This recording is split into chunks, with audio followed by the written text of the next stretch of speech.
That's why kinumbine ko similarity of problems. You're a technician.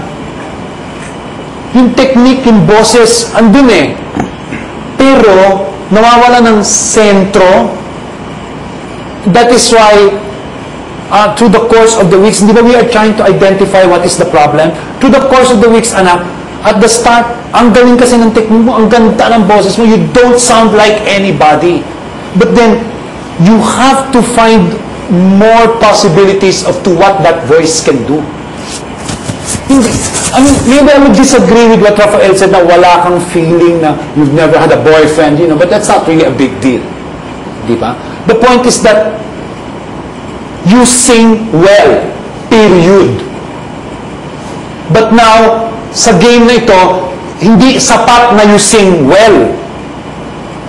You have to sing and... You know what, anak? Sa lahat ng performances na ginawa mo sa academy, there was one that really rocked my boat. You listen. And you know why? You worked extra hard on that because you were challenged. Because katapat mo si Larnie.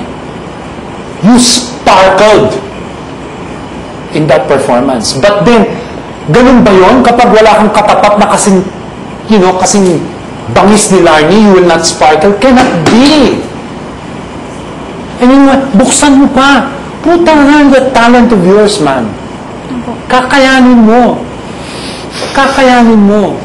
Huwag mong pairalin ng nervyos. Kunin mo sa loob. Kunin mo sa loob. You see, bakit? Bakit? Problema? No, bakit? Kasi ang problema dito kasi at this point is that you're so technique, you're stuck with singing it well, not forgetting the lyrics. In the same manner na si Miguel, stubborn si Miguel. Yun yung kanyang new soul pala yun. Okay?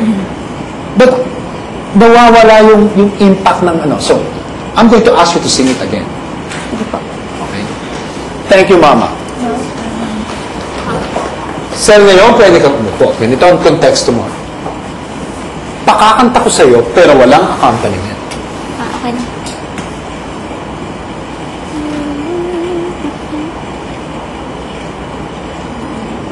Sing it to your lola. Hala. Okay po.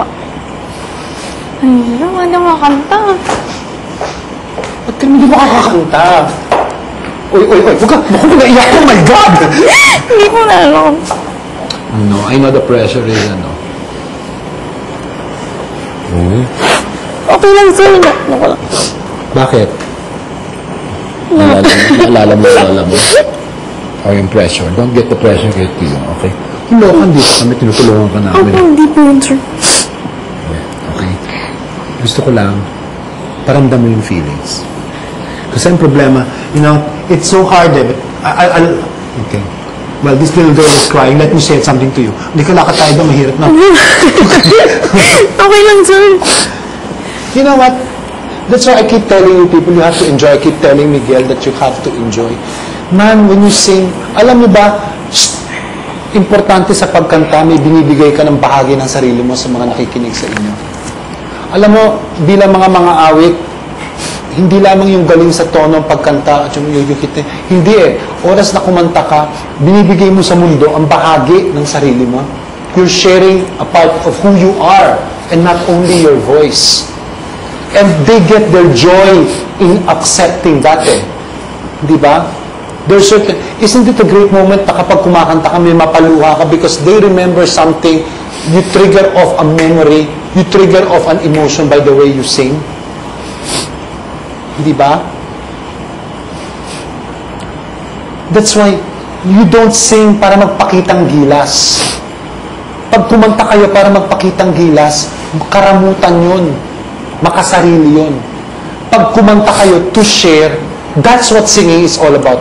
Di ba? When you sing so well, there's so much fun. There's a feeling of fulfillment in it. It's in the giving rather than the taking. And that's what I'm teaching you now. You give. By giving a part of yourself, you sing more beautifully and people get to know you. Okay? Sel, kaya mo na? Opo. Sorry ah. Hindi, sir. No. Alam mo. Hindi, ito na.